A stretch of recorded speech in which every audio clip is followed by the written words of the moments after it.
24 දක්වා හිටපු චෙයාමන් ඇවිල්ලා කියනවා මේ විභාගේ පාස් වුණාම අම්මලා තාත්තලා ඔයාට ණයයි කියලා. අම්මලා තාත්තලා ඔයාට ණයයි. කොච්චර වැදගත්ද කියලා ඉතින් කියන්න වචන නැහැ.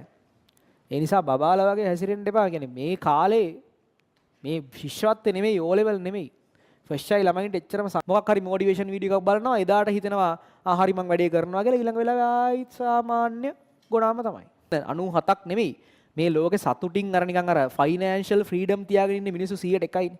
කැමති දෙයක් ගන්න පුළුවන්, කැමති තැනක යන්න පුළුවන්. අර ජීවත් වීම ගැන සතුටින් ජීවත් වෙන මිනිස්සු 100%යිනේ. කියනවා එයා යනකොට එයාගේ තාත්තා නැගිටිනවලු. දැන් එයා ඉස්සර පොඩි කාලේ තාත්තා එනකොට එයා නැගිටිනවලු. මට සමහර ළමයි හිතා ගන්න බෑ ඇයි නිකන් ඒ කියන්නේ නිකන් අර විභාගයක් නැහැ වගේ හැසිරෙන්නේ කියලා. ඒ කියන්නේ පව් ඉතින් සිරාවටම ඒකෙන් කොච්චර ජීවිතේ වෙනස් වුණාද කියලා දන්නේ ඒකෙන් මිනිස්සු ජීවිතේ වෙනස් කරගත්තට පස්සේ මොකක් හරි කැම්පස් එකකට ගිහලා ඩිග්‍රියක් කරන එකයි මේ chance එක අරන් තමන්ගේ ගැම්මෙන් අර අම්මලා තාත්තලාගේ ණය ගෙවලා කැම්පස් යන එකයි පට්ට වෙනස්. හරිද? ඒ හැංගීම පට්ට වෙනස්. මට තාම තේරෙන්නේ නැහැ මේ සමහරුන්ට එක තේරෙන්නේ නැත්තේ කියලා. කියන්නේ අපි අර අවෝඩින් සෙරමනි එකේ විශ්වවිද්‍යාල ප්‍රතිපාදන කොමිෂන් සභාවේ චෙයාමන් 2024 දක්වා හිටපු චෙයාමන් ඇවිල්ලා කියනවා මේ විභාගේ පාස් වුණාම අම්මලා තාත්තලා ඔයාට ණයයි කියලා. අම්මලා තාත්තලා ඔයාට ණයයි කියලා. ඒක අතකට ඒක ඇත්ත. කියන්නේ ඒ මිනිසුන්ට මාර ගෞරවයක් නැදිනේ මේ කතන්දරේ අහන්න ඕන නම් ඒක මාර ලස්සන කතාවක් හරිද? ඒකේ කියනවා මේ චෙයාමන් කියනවා එයා යනකොට එයාගේ තාත්තා නැගිටිනවලු. දැන් එයා ඉස්සර පොඩි කාලේ තාත්තා එනකොට එයා නැගිටිනවලු. දැන් එයා යනකොට එයාගේ තාත්තා නැගිටිනවලු. ඒ කතන්දරේ අහන්න. ඒක නිකන් වෙන්න ඕන දෙයක් නෙමෙයිනේ. අපි මොකටද යනකොට අපි යනකොට තාත්තා නැගිටින්නේ. කියලා එයා තාත්තෙන් අහන්න ගියෙත් නැල්ලු. දවසක එයාගේ අම්මා කියන දේ අවුරුදු 50 ගණන් විතර එක්කෙනෙක්. UGC එකේ චෙයාමන් කියන්නේ මිනිස්සෙක් ලංකාවේ ගන්න පුළුවන් ලොකුම තනතුරක්. හරි? කෙනෙක් කියනවා ඒ තාත්තා නැගිටින්නේ දැන් ඒගොල්ලෝ පොඩි පවුල් වලින් ආපු කට්ටියලු අර එයාගේ අම්මා හැම පන්සලට ගියාම උපකුලපතිතුමා උපකුලපතිතුමාගේ අම්මා කියලාලු තමයි හඳුන්වන්නේ. අර ඒ අම්මට පවා ගෞරවයක් ඇවිල්ලා තියෙන කියන්නේ පන්සලේ හෝ හම්බෙන මිනිස්සු ඒ අම්මට ගරු කරනවා මේ උපකුලපතිතුමාගේ අම්මා කියලා. ඒ තාත්තට ගරු කරනවල මිනිස්සු උපකුලපතිතුමාගේ තාත්තා කියලා. මම එහෙම තැනකට ගිහින් නැතත් මටත් ඒ වගේ අත්දැකීම් තියෙනවා.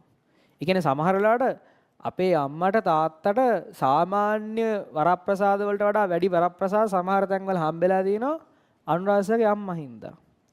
මං එච්චර පොරක් නෙමෙයි. නමුත් අනුරාධගේ තාත්තා හින්දා තාත්තට එහෙම වරප්‍රසාද හම්බෙලා දෙනවා. ඔයාව හඳුන්වන්නේ ඔයාගේ තාත්තගේ නම කියලා එයාගේ පුතා කියලා නම් ඔයා ජීවිතේ ගත්ත එච්චර ඇචීව්මන්ට් එකක් නැහැ. ඔයාගේ අම්මගේ නම කියලා එයාගේ පුතා කියලා නම් ඔයා ගත්ත එච්චර දෙයක් නැහැ. දැන් එහෙම මිනිස්සුත් ඉන්නවා අවුරුදු 40ක් 50ක් ගියාට පස්සේ තඳුන්වන්නේ මෙන්න මෙයාගේ පුතානි කියලා. හැබැයි ඔයාගේ අම්මව තාත්තව අඳුරන්නේ ඔයාගේ නම කියලා. ඔයාගේ අම්මා, ඔයාගේ තාත්තා කියලා නම් ඔයා මේ මිනිස්සුන්ට ලොකු දෙයක් අරන් දීලා තියෙනවා. හරි? මේක කොච්චර වැදගත්ද කියලා ඉතින් කියන්න වචන නැහැ. ඒ නිසා බබාලා වගේ හැසිරෙන්න එපා. කියන්නේ මේ කාලේ මේ ශිෂ්‍යත්වය නෙමෙයි O level නෙමෙයි. ෆ්‍රෙෂ් ආයි ළමයින්ට එච්චරම සංවේදී නැතුව ඇති මම මොකක් හරි කරපු පිනකට මට ෆ්‍රෙෂ් ආයි වලදී එහෙම හිතුණා. මට හිතුණා අම්මගේ තාත්තගේ සල්ලි නාස්ති කරන්න බෑ මට කැම්පස් එකේ කෝස් එකක් කරන්න මට ප්‍රයිවට් එකකට යන්න පයිලටින් කෝස් එකක් කරන්න මට අම්මගේ තාත්තගේ සල්ලි නාස්ති කරොත් මං ජීවිතේ ලබාගත්ත දෙයක් නැති වෙනවා කියලා මට හිතුණා. ඒ නිසා මං ඒගොල්ලන්ගේ සල්ලි නාස්ති කරන්න නැතුව මම මහන්සි වෙලා උපයා ගත්තා. ඊට පස්සේ මට පයිලටින් කරන්න ඕන වෙච්ච හින්දා මං ඊට පස්සේ මගේ සල්ලි වලින් ඒ කෝස් එකත් කරා. දැන් ඊළඟ අවුරුදු ඉවර වෙන්නත් තියෙනවා. ඒක සෑහෙන අමාරුවෙන් ඉතින් අදගෙන ගියේ. දැන් තව තියෙනවා. ඉතින් තව මාස 8ක 9ක කාලයක් තියෙනවා. එතකොට අර ඒ හැඟීම තිබ්බොත් විතරයි තැනකට යන්න පුළුවන් වෙන්නේ. හරිද? ඒ කියන්නේ අර තමන්ට දෙයක් කරන්න ඕනේ, තමන්ගේ වටිනාකම තමන් උපයා ගන්න ඕනේ කියන එකට හැඟීම තිබ්බොත් ඔයාලට දෙයක් කරන්න පුළුවන්.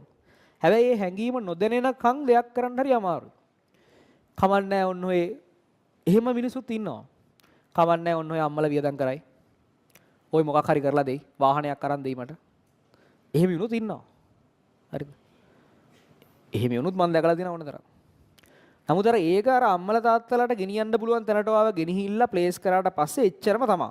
එතනින් එහාට වගේ ජීවිතේ ලොකු ජයග්‍රහණයක් ගන්න බෑ. ඒ කියන්නේ දැන් ওই සමහර ළමයි මේ දවස්වල මට මැසේජස් දාලා මට කතා කරලා හම්බෙලා අහනවා සර් මට මේ දැන් තත්ත්වෙ මෙන්න මෙච්චරයි S3යි තියෙන්නේ. C3ක් විතර තියෙන්නේ. මට ඒ තුනක් ගන්න පුළුවන් වේද කියලා අහනවා. තමන් ගැන ප්‍රශ්න කරන්න එපා. තමන් ගැන විශ්වාසයෙන් තමන්ගේ උපරිමයේ කරලා තමන් කවුද කියලා එක සැරයක් බලන්න. නැත්තම් ඔයාලා ගැන හිතාගෙන ඉන්න හැමදාම නිකන් ඔහේ පාවෙන හිස් ජීවිතයක් කියලා තමයි ඔයාලත් ඔයා ගැන හිතාගෙන ඉන්නේ. ඔයාවත් ඔයාව විශ්වාස කරන්නේ නැහැ කවදාවත් ලොකු වැඩකදී. කලින්ම එක එක මිනිසුන්ගෙන් අහා ඉන්න එපා මට S3යි මට C3යි මට B3යි මට A3ක් ගන්න පුළුවන් වේද කියලා අහගෙන ඉන්න එපා. කරලා බලන්න. පොඩ්ඩක් විනයක් ඇතුව වැඩ කරලා බලන්න. ටිකක් අර යකෙක් වගේ ඩෙඩ් ફોකස් එකකට එන්න. ඔය මම දැකලා තිනවා තර්ඩ් ෂයි උන් මම පන්ති වල කියනවා තර්ඩ් ෂයි උන් ඇවිල්ලා මේ ඉස්සරහා බෝලිං වල ඉන්නවා අර රොටරි ඔය පළ টොප් ලිස්ට් එකේ ඉන්න කොල්ලෙක් එහෙම ඉන්නවා. මේ ඌ තර්ඩ් ෂයිට කලින් ෂයි එකේ S එකක් තියෙන. මේ මෙතන මේ කලින් පිස්සු ගල ඉඳලා යාළුවොත් එක්ක ඉඳලා ඊට ටික කාලයක් යනවා ඒව තේරෙන්න දැන් ওই හිටපු යාළුවෝ නෑ මේ ප්‍රශ්නයක් ආපුවම කවුරුවත් නෑ අනිත් එවුන් එක එක දේවල් වලට යනවා අපිට ඉන්නේ අපි විතරයි කියලා තේරෙන්න යම් කාලයක් ගත වෙනවා. ඊට පස්සේ උන් ඇවිල්ලා ඉස්සරහා බෝලිං වල එහා පැත්තේ මෙහා පැත්තේ කවුද කියලා උඩ වැඩක් නැහැ. උදේ එනවා. එහා පැත්තේ ඉන්න යාළුවෙක් නොවෙන්න පුළුවන් එදාට ඉන්න එකෙක් ඉන්නේ. එහා පැත්තේ ඉන්න තව එකෙක් ඉන්න පුළුවන් එදාට ඉන්න එකෙක් ඉන්නේ. මූ ඉන්නේ වැඩේ. මූ ફોකස් කරගෙන ඉන්නේ. මූ පට්ටම අවධානයෙන් ඉන්නේ මේ පන්තියේ. මොකද්ද වෙන්නේ කියන එක නූ අවධානයෙන් ඉන්නේ.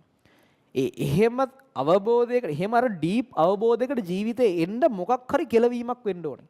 මිනිස්සෙට. එක්කෝ ෂයි එකක් ෆේල් වෙන්න ඕනේ. එහෙම නැත්තම් සමහරලාට තමන් හින ලොකු කරගෙන හිටපු දෙයක් නැති වෙන්න ඕනේ. දැන් මේ දවස්වල ඕන තරම් FAS එම නැති වෙනවා තියෙන්නේ උන්ට. ලොකු කරගෙන තිබිච්ච දෙයක් නැති වෙන්න ඕනේ. ඒතර තේරෙනවා තමන්ව නිකන් අවලංගු කාසියක් වගේ විසික් වෙලා ගියා. අර ගොඩක් දෙයක් අවබෝධ වෙලා යනටක් ගාලා. ඊට පස්සේ තේරෙනවා තමන්ගේ ජීවිතේ තමන්ට දෙයක් තියෙන්නේ තමන් දෙයක් ගොඩනැංගුවොත් පමණයි කියලා. තමන් දෙයක් හැදුවොත් විතරයි. තමන්ට වටිනාකමක් තියෙන්නේ. කොල්ලෙක්ටද කෙල්ලෙක්ටද තමන්ට වැලියු එකක් තියෙන්නේ තමන් දෙයක් හැදුවොත් විතරයි. ඒ වැලියු එක තමන් උපයාගත්තොත් විතරයි එන්නේ. හරි. ඒ හින්දා හිතලා වැඩ කරන්න. දවස් 29ක් කියන්නේ කොච්චර ලොකු වෙලාවක්ද? කොච්චර දෙයක් කර හැකිද? හැබැයි ඉතින් පට්ට විනයක් තියෙන්න ඕනේ. අනිවාර්යෙන් මම මේකේ ගේම ගහනවා කියලා විනයක් තියෙන්න ඕනේ. එහෙම විනයක් තිබ්බට බෑ. ඊට පස්සේ තමන් ඒකට අදාළ දැන් ගොඩක් කිව්ුන්ට ගෝල් එකක් තියෙනවා. මං කරන්න ඕනේ කියලා හිතෙනවා. ඊළඟ මොහොතේ ආයිත් වෙන පිස්සුවක් කරනවා. ආයිත් කම්මැලි. ආයිත් එහා පැත්තකට එක්ක කතාවක් දානවා. ආයිත් නිදිමතයි. පට්ට අපරාධ මේක මිස්සුනොත් පට්ටම අපරාධ. මේ chance එක කියන්න දෙරෙන්නේ නැහැ මේකේ වටිනාකම. ඒක කරගත්ත මිනිස්සෙක් තමයි වටිනාකම දන්නේ. මං කියන්නේ මේ එහෙමයි. ඔයා ගිහිල්ලා මේකේ කෝස් එකක් කරලා රස්සාවක් කරනවා කියන එක එකක්. සමහරට ඒ රස්සාවේ පඩිය පොඩි ගාණක් වෙන්නත් පුළුවන්. ඊට වඩා මේකෙන් ඔයා ගැන හදාගන්න විශ්වාසය වෙන කිසි දෙයකින් හදන්න බෑ. හරි. ඔයා මාර විශ්වාසයක් ඔයා ගැන හදන්නේ මේක කරගත්තොත් එහෙම. ඕන දෙයකට අත ගහන්න බය නැතුව ඔයා අත ගහනවා. මම එහෙම මේ ටියුෂන් වල කරපු ගොඩක් දේවල් කවදාවත් කවුරුවත් කරපු නැති දේවල්. මං මේ හැම එකටම අත ගැහුවේ මට මං ගැන තියෙන ෂුවර් එකකින් හින්දා. කවුරුවත් කරපු නැති ගොඩක් දේවල් අපි කරා. මට මං ගැන ෂුවර්. මං දන්නවා මම දෙයක් කරලා හරියට කරලා තියෙනවා. එහෙනම් මං අලුත් දෙයක් කරලා ඒකත් මං හරියට කරයි කියලා විශ්වාසයක් මම ළඟ තියෙනවා. ඔය කියන විශ්වාසය උපයා ගන්න වෙන විදියක් නැහැ. Tamanට මොකක් හරි ඕ වගේ වෙන බරපතල බාධකයක් ජයගෙන තමයි ওই විශ්වාසය උපයා ගන්න වෙන්නේ. එතනින් පස්සේ තමයි අර ලෝකේ 97ක් විතර මිනිස්සු ඉන්න 97ක් නෙමෙයි. මේ ලෝකේ සතුටින් අර නිකන් අර ෆයිනෑන්ෂල් ෆ්‍රීඩම් තියාගෙන ඉන්න මිනිස්සු 101යි. කැමති දෙයක් ගන්න පුළුවන්, කැමති තැනක යන්න පුළුවන්. අර ජීවත් වීම ගැන සතුටින් ජීවත් වෙන මිනිස්සු 101යිනේ. 99ක් එදිනෙදා ප්‍රශ්නවල ඉන්නේ. හෙට බිල ගෙවා ගන්නේ කොහොමද? දැන් ඕන තරම් ඉන්නේ මිනිස්සු එහෙමනේ. වාහන ඕන තරම් මේ දකින්නවා පොඩි වාහනයක්වත් ගන්නෙ කොහොමද? ප්‍රශ්නවල ඉන්නේ 99ක්. මේ නිකන් නෙමෙයි. මේ විනය නැතිකම එච්චරයි. මුළු කාලේ මේ මිනිසුන්ට ලොකු හීන තියෙනවා. ඒත් විනයක් නැහැ. ඒක පවත්වා ගන්න බෑ. මොකක් හරි මොටිවේෂන් වීඩියෝ එකක් බලනවා එදාට හිතෙනවා හරි මං වැඩේ කරනවා කියලා ඊළඟ වෙලාවේ ආයිත් සාමාන්‍ය ගුණාම තමයි. හරි. ඒ නිසා මේක හිතට අරගෙන කරගත්තොත් මේ දවස් 29ත් ඇති ඔයාගේ අකුරු දෙකක් විතර වෙනස් කරගන්න. හරිද? ඒ කියන්නේ ප්‍රතිඵලයේ අකුරු දෙකක් විතර උඩ දාගන්න මේ දවස් 29ත් ඇති. හැබැයි ඉතින් ලොකු ගේමක්. ලොකු ගේමක්. පට්ටම ගේමක්. හැබැයි ඉතින් මං වගකීමෙන් කියනවා ඔයා හරියට ફોකස් කරලා ඔය නිදිමත බඩගිනි ආරාමය වගේ හිතන නිකන් සිල්ලර ජීවිතයක් වෙන්න එපා අපරාධය. නිකන් ඔහේ කවුරුවා නිකන් මොකද්ද එහෙනම් මෙච්චර මේ දඟලන්නේ මැත්ස් කරලා සයන්ස් කරලා අපරාධෙනි මොනවා හරි වෙන සබ්ජෙක්ට් එකක් කරලා කැම්පස් යන්නත් තිබ්බා. ඔහේ ජීවත් වෙන්න ඕන නම් එහෙනම් මේ සෙකන්ඩ් ෂයි එකක් තර්ඩ් ෂයි එකක් කරන්න ඕනෙත් නෑ කවුරු හරි කරනවා නම්. මොකක් හරි ඔය ජොබ් එකක් හොයාගත්තා කියන්නේ කොච්චර ජොබ් තියෙනවද මිනිස්සුන්ට ලංකාවේ? හරි. මහන්සි වෙන්න මේ වැඩේට. මම මේ කියන්නේ කාටවත් වැරද්දක් කියනවා නෙමෙයි. මම කියන්නේ අවංකව මහන්සි වෙන්න. කවුරුවත් අවංකව මහන්සි වෙන්නේ නැහැ. කිසි දෙයකට අවංකව මහන්සි වෙන්නේ. මම ගොඩාක් වෙලාවට කෑම කන්නේ වාහනේ යන ගමන්. හරි? මට විභාගයක් තියෙනවා නම් පාඩම් කරන්නේ මට පාඩම් කරන්න බෑ වාහනේ යන ගමන් පාඩම් කරන්න බෑ. ලැප් එකක් ෆෝන් එකක් iPad එකක් තියාගෙන බලන්න බෑ. මගේ අර පොඩි අවුලක් තියෙනවා මේ සමහර ගොඩක් කටට තියෙනවා මේක. මේ බලන්න බෑ මේක හෙල්ලෙනකොට ඔලුව රිදෙනවා. හිතන්න මාරම අමාරුයි බලන්න. ඉතින් කරන්න දෙයක් නැතිකමට මම මේ විභාග වලට පාඩම් කරේ ඕනේ තරම් වාහනවල යන ගමන් මම කරේ ඒ PDF ටික අරගෙන ටෙක්ස්ට් ටු ස්පීච් කියලා ඇප් තියෙන්නේ. අර ඒ ටෙක්ස්ට් එක දැම්මා මේක කියවන්නේ. ඒ කියවන ඇප් එකට දාගෙන සද්ද අහගෙන තමයි විභාග වලට පාඩම් කරේ. මම වැඩි හරියක් විභාග ලියලා තියෙන්නේ එහෙම පාඩම් කරලා. මොකද මට බලන්න බෑ ඒක. ගොඩක් වෙලාවට දැන් ওই පන්ති වලින් ඉඳන් කැම්පස් හරි ඒ මොකක් හරි කෝස් එකේ වැඩ කරලා හරි යනවා නම් ඇඳුම් මාරු කරන්නේ වාහනේ. හරි. ඉතින් එහෙම දේවල් වලින් පස්සේ තමයි මේ ලබා ගන්න ජයග්‍රහණය මනුස්සයට එන්නේ. රෝස මලක් වගේ ඉඳලා නෙමෙයි. ඒක තමයි කැපකිරීම. ඒකට තමයි රිටර්න් එකක් දෙන්නේ. ඒ කැපකිරීම නැතුව රිටර්න් එක විතරක් බලාපොරොත්තු වෙන්න එපා.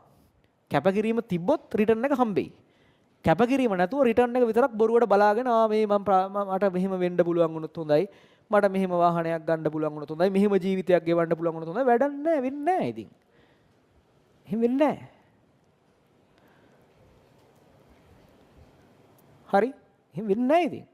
ඒ නිසා ඔයාට වැඩි ඕනේ මේ දවස් 29 ඉවර වෙද්දී මම සිරාවට මේකට අන්තිම දවස් 29 හරි මං අවංකවම මහන්සි වුණා. අවංකවම මම මේකට කැප වුණා කියලා කියන්න පුළුවන් නම් ඔයාට විභාග ඉවර වෙන දවසට එච්චරයි. ඒ ඇති. මෙච්චර කාලයක් වෙච්ච දේවල් වෙනස් කරන්න බෑනේ. පහුගිය අවුරුද්දේ හෝ අවුරුදු දෙකේ හෝ වෙච්ච දේවල් හෝ මේ මොහොත දක්වා වෙච්ච දේවල් වෙනස් කරන්න බෑ. තව දවස් 29යි විභාග දවස් 10ක් 15ක් තියෙනවා. දවස් 39ක් විතර තියෙනවානේ.